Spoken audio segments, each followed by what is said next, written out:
Shabbat Shalom.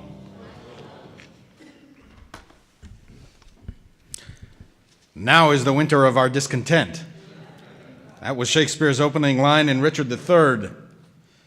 It's appropriate that we read all about Richard III this week as the winter is unleashing its fury upon us.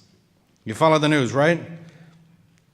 The skeleton discovered under the Leicester car park several months ago is, according to forensic scientists, beyond all reasonable doubt that of Richard III, King of England, who ruled for 2 years, from 1483 to 1485.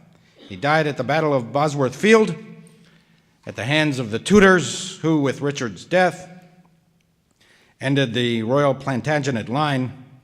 The skeleton reveals multiple head and body wounds inflicted by those gruesome weapons of war that they used in the Middle Ages. Forensic scientists even produced a sketch revealing what Richard looked like, and you can go online. I don't know if you saw it yet, but just go online. Portrait of Richard III, you'll see what forensic scientists, based on the skull and the bones, what they think he probably looked like. Chances are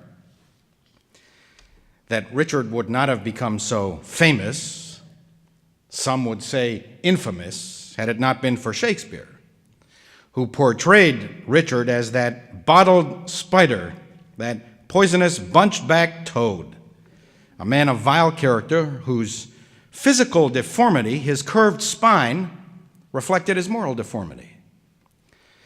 And some scholars ever since have been trying to rehabilitate Richard's reputation, arguing that Shakespeare was, in essence, a propagandist for the Tudors, who, after all, won the War of the Roses and therefore got to write the history of the war.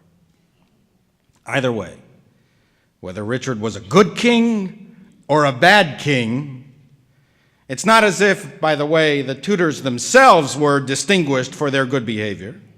Either way, with the kings of England in the news this week, I was thinking about the role and responsibility of rulers. Judaism has something to say about kings. Remember the famous line from Richard III, a horse, a kingdom, my kingdom for a horse. Here's what we read in the book of Deuteronomy. The king must not have too many horses. He cannot have too much silver and gold. When he ascends to the throne, he must have a copy of the teaching of God's law. It must be with him at all times, and he must read from God's law all the days of his life. In other words, 2,000 years before the brutal reigns of the Plantagenet and Tudor kings, Jewish tradition already emphasized the concept of a humble king, a modest ruler. Scholars tell us that this concept is unprecedented in antiquity. We introduced this concept to the world, a modest king. It was the Jews who first insisted that the true sovereign of the universe was God, not human beings, and that even the mightiest king is a servant to the Almighty. Everyone is bound to the law, even the king. Shakespeare puts in the mouth of King Richard this thought: conscience is but a word that cowards use, devised at first to keep the strong in awe. Our strong arms be our conscience, swords our law. Whatever you think about Richard himself, Shakespeare was right about the propensity of rulers to equate goodness with power, their power.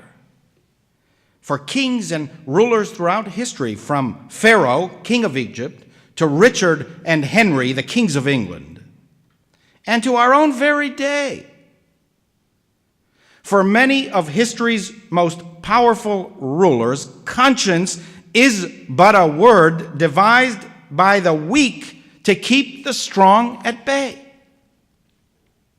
For them, it was power that was their conscience, The sword was their law. Right meant might. That's how the philosopher Nietzsche saw it as well. He introduced a concept that he called slave morality, that he distinguished from the concept of master morality. Master morality is the morality of the strong-willed. For these strong-willed people, good was defined as power. To be good was to be powerful. On the other hand, slave morality is devised by the weak to keep the strong at bay.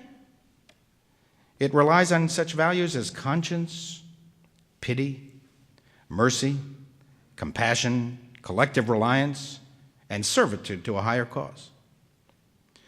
Nietzsche wrote this in evident frustration.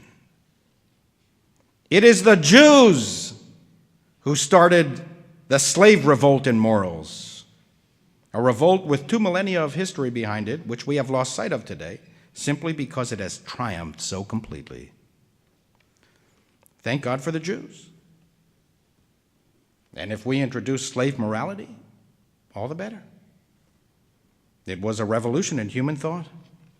And we have prevailed so completely that we simply take it for granted that these age-old Jewish teachings are now part of our understanding of contemporary human values. From the beginning of Judaism, for the Jews, conscience was a good thing. It limited the power of the ruler. It forced upon him the values of the less powerful. And this is really what the whole world is talking about now. In all the disputes and all the battles between good and evil, between those who love freedom and those who do not, and even yesterday, if you saw it in the Senate confirmation hearings for the next CIA director, the tension is not in the exercise of power, but in the exercise of power with a conscience. Power must be exercised with a conscience. And conscience is the slave's way of convincing the taskmasters that they have it all wrong. Good does not mean oppress or be oppressed. Good means compassion, pity, generosity. Bad means humiliation, domination, repression, and misery. O coward conscience, how dost thou afflict me, cries Richard III. On the other hand, Jewish sages taught, as the Eternal One is merciful, so should you be merciful. And as the Eternal One is compassionate, so should you be compassionate. Amen.